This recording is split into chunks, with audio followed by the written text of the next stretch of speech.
I think Marlon Samuels is a player that obviously wants to prove to people that he is capable on the big stage.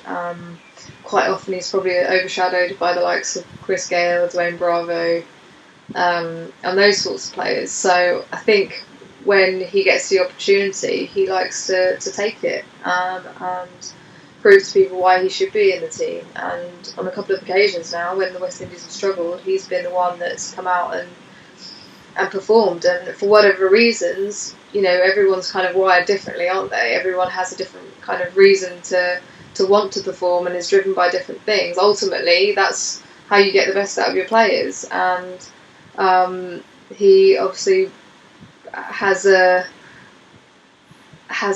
knack of doing it on the big stage when it really counts.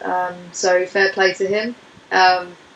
Congratulations to the West Indies. I mean, England did everything that they possibly could, and you can't fault the England boys for the effort that they put in. I mean, it truly was a brilliant game of cricket, and someone had to win, someone had to lose, unfortunately. And I'm just really proud of the England boys for the way they kind of stuck in there, because teams in the past, perhaps, when they're 3 down for not many runs, perhaps would have really struggled.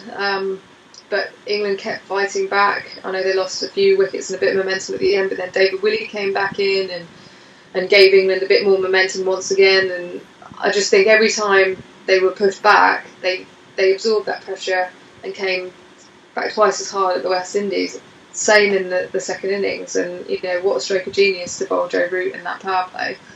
To pick up those two wickets just really got England into the game, the way David Willey bowled at the top as well. And Chris Jordan in that penultimate over.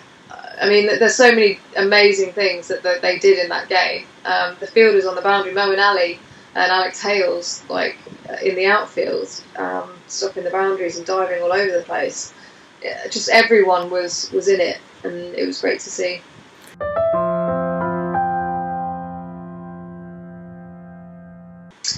Absolutely, Joe Root is a superstar, and you look at the great players and they're able to play in every different situation, every different format, and they're able to change their game to adapt to those different styles. I mean, you looked at him yesterday, that England were in a lot of trouble, but before you knew it, he'd scored, 30 runs or so, and was going at a strike rate of 140. And that's his biggest gift, I think, is that he has the ability to score at a high rate without having to take that many risks. So he's generally playing percentage cricket and he's getting his side back into the game. And as a fan, you feel very relaxed when he's out with the crease. Some players are a little bit hit or miss. You never know what you're going to get with them. But with him, you just feel completely at ease. And I'm sure that's what he brings to the England team as well. The guys in the dugout, they feel a lot more relaxed when he is out there. So ultimately, an excellent cricketer, a real competitor, and I think now the world has actually seen how much talent he does have. And you look at the likes of Virat Kohli, who is an absolute superstar in this particular format. At the same time, he has been able to play a lot more T20 cricket than, say, someone like Joe Root, because Joe Root doesn't really play in the NatWest Blast back home. He doesn't. I don't think he's featured in any of the T20 franchise tournaments around the world because he's so busy with Test cricket or one-day cricket. So I think this was a real kind of eye-opener for a lot of people.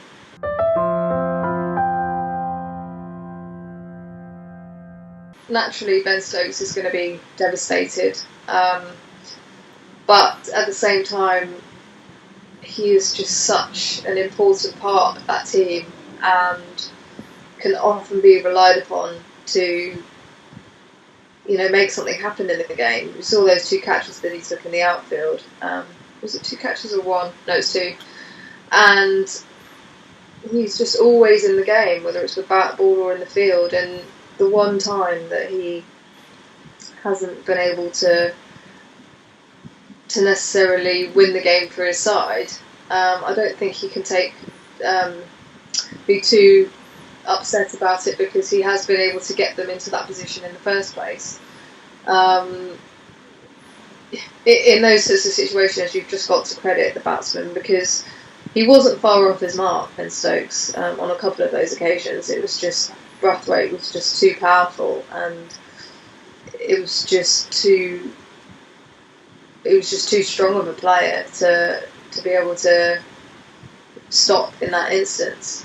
So I think he will come back strong from that. I mean, he seems like a mentally strong type of character, and we've already seen his brilliance in Test cricket, in one-day cricket, T20 cricket. So I don't think, if anything, it's just going to be one of those things that he learns from and he's able to develop from as a cricketer, and ultimately that will make him even better for England.